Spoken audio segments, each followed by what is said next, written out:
Yeah. ฉัน This one is I ฉัน I รัก love คุณ you. You คุ point, ณ yeah, point up. Oh, Yeah. รักคุณ Yeah. Yeah, yeah, yes yeah. okay. Thank you so much.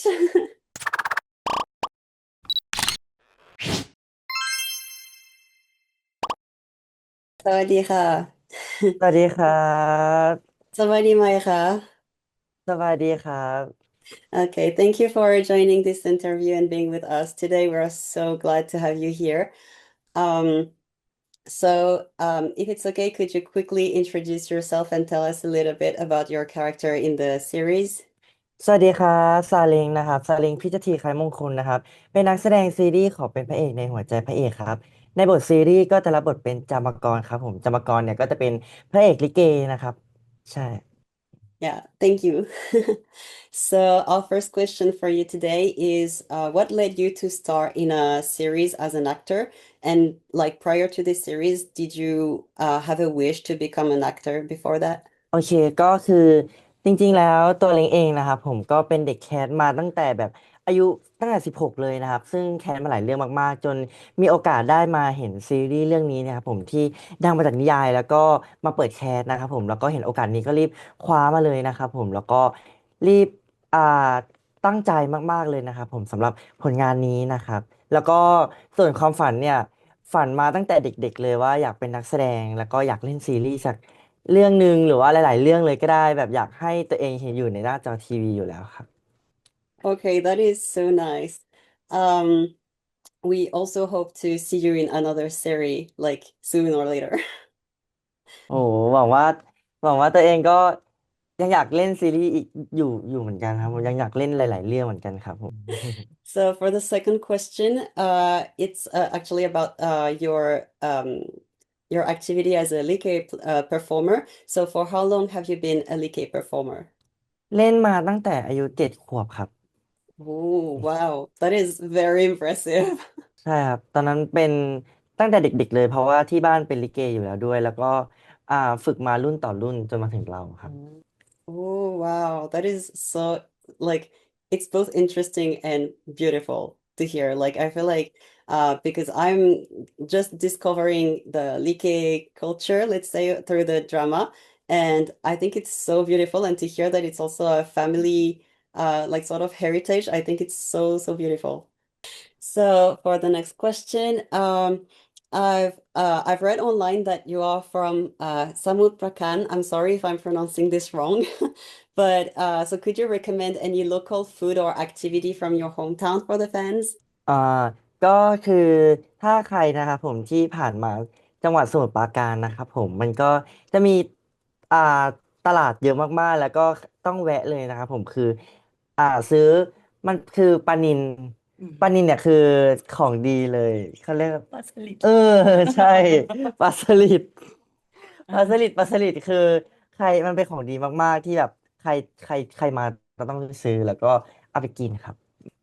Okay, then I hope I can try it someday. I will remember this recommendation. Thank you. กินมาอ่า So for the next question, so before being a an actor in the series Let Me Into Your Heart, I've heard that you're also a singer. So could you give us a short demonstration of one of your song, maybe? ได้ครับขอเป็นพระเอกในหัวใจเธอได้ไหมเราหากเธอหัวใจยังว่าง อืม Uh, เออเราสั้นเลย sorry, Maka. เออ่าอสวยมากค่ะ It is so pretty. I just discovered the this style of singing like Thai song recently, and I have to say I really really love it. So it is such an honor for me to hear it right now in this interview. โอ้ขอบคุณครับ You said thank you ค่ะ So for the next question, so this was your first time playing in a BL series, right? So we were wondering, like, how was it for you to play in this kind of series, and if you were already familiar with this genre of series, before being cast for it? อืมใช่ครับเรื่องนี้เป็นเรื่องเรื่องแรกของเล้งเลยที่ ได้มาเล่นซีรีส์เรื่องนี้นะครับผมแล้วก็เป็นเรื่องแรกเลยที่มาเล่นวายอืมแล้วก็อยากจะบอกว่าอ่าอธิบายเกี่ยวกับเรื่องการเป็นวายในในซีรีส์เนาะ ในมุมมองเราอะไรมุมมองเงี้ยของเรานะครับเล้งมองว่าซีรีส์นะครับผมไม่ว่าจะเป็นซีรีส์วายหรือว่าเป็นซีรีส์ที่แบบ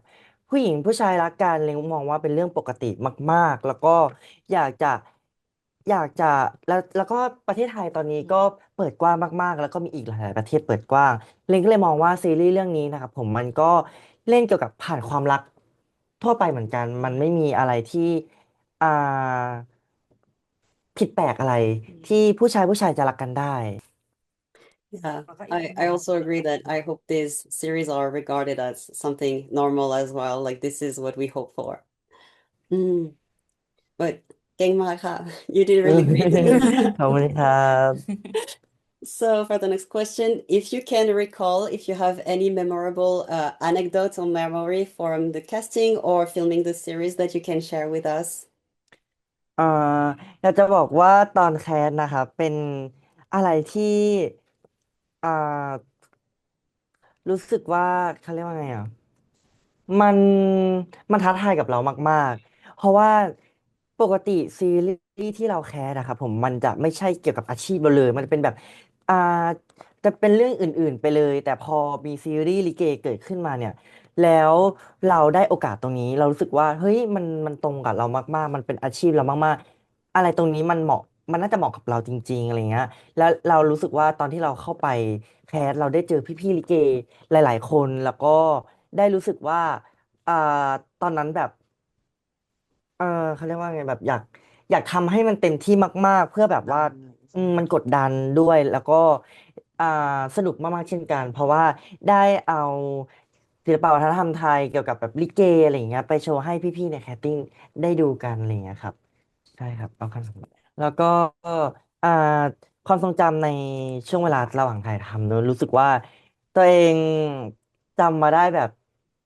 ทุกอย่างเลยเพราะรู้สึกว่าซีรีส์เรื่องนี้มันเป็นซีรีส์เรื่องแรกของเราแล้วก็ดีใจมากๆที่เห็นพี่ๆทีมงานลิเกของเราได้ไปแสดงในซีรีส์จริงๆด้วยแล้วก็มันจะมีฉากหนึ่งนะครับผมที่เป็นซีนหลังโรงลิเกเรารู้สึกว่าอะไรตรงเนี้ยเราอยู่มาตั้งแต่เด็กแล้วพอเขาได้หยิบยกฉากตรงนี้เข้าไปอยู่ในซีนเรารู้สึกว่าเราแฮปปี้มากๆแล้วก็รู้สึกดีใจที่ได้อยู่ร่วมๆกันกับพี่ๆลิเกที่โตมาตั้งแต่เด็กครับ Oh, that is super interesting because actually I was wondering as I watched the drama if this is what the Like performers real life looked like. So thank you for giving us this insight. I think this is so interesting. ขอบคุณ Also, ค it รั was บ really it was really cute to see how the Like performers sort of act like a family, like they feel like a family, and I think this is really cute. อืม ขอบคุณ And ครับ for for the next question, so I noticed that eyes and looking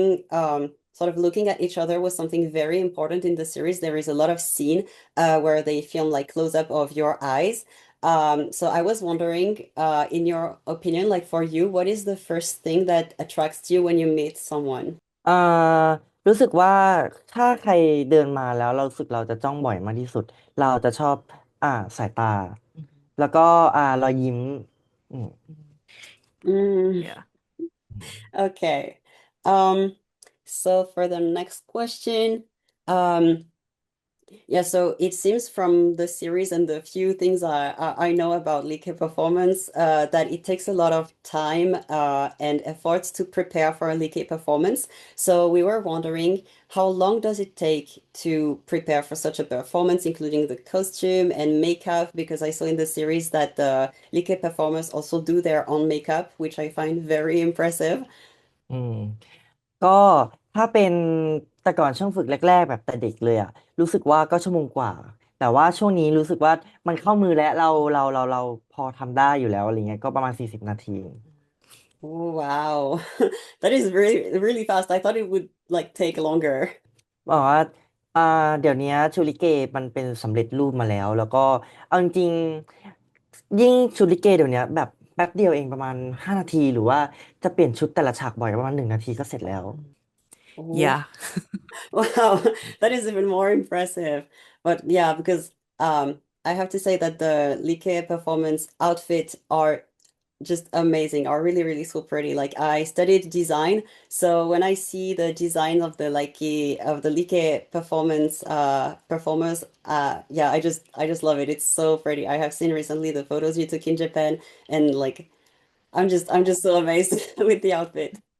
ก็ตัวตัวเล้งตัวเล้งเองนะครับผมก็ชอบเกี่ยวกับเรื่องแฟชั่นเหมือนกันอะไรเงี้ยแล้วก็อ่าชอบดูชอบวาดรูปแบบเกี่ยวกับแบบชุดว่าตัวเองอยากใส่อะไรแบบไหนแล้วก็ก่อนที่จะไปเจแปนนะครับก็วางไว้กับตัวเองว่าตัวเองจะต้องแบบดูว่าเฮ้ยเราจะใส่ชุดอะไรไปดีเอาลิเกมาแมทกับอะไรอะไรเงี้ยเพื่อให้ไปญี่ปุ่นแล้วก็ให้คนญี่ปุ่นได้ชอบในชุดของเรา Yeah. That is so nice.อื So ม for our next question, so in the series, your character Tai is teaching Like to the other character, right? But apart from the series, have you personally taught someone Like before? อื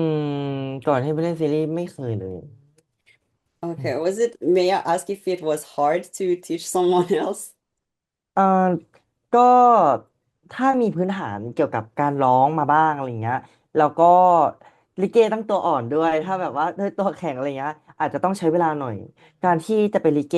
ให้คล่องอะไรเงี้ยแบบคนฝึกใหม่เลยที่ไม่ได้ฝึกแต่เด็กอาจจะต้องใช้เวลาประมาณปี2 ปีได้เลยครับ Okay.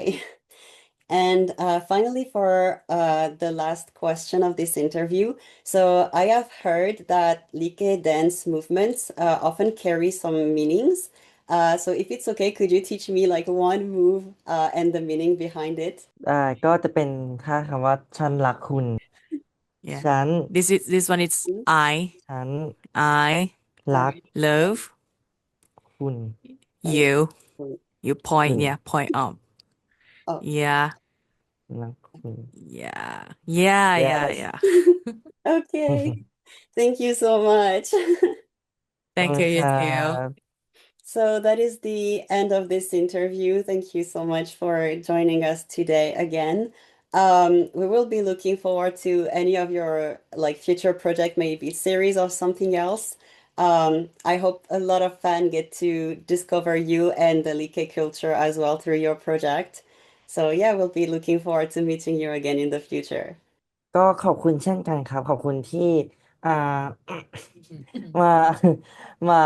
สัมภาษณ์เราในวันนี้นะครับแล้วก็หวังว่าถ้าเรามีโปรเจกต์ต่อไปหวังว่าเราจะได้มาจะได้หวังว่าคุณจะมาสัมภาษณ์เราอีกครับ Oh, well, I hope so too. That would be โอ้ my ขอบคุณ pleasure. ค่ะ อืมขอบคุณครับ This is all for us. Thank you so much Yeah. once again. thank you so Okay, much bye-bye. Hope to see you again นะคะ bye Goodbye. Bye-bye. bye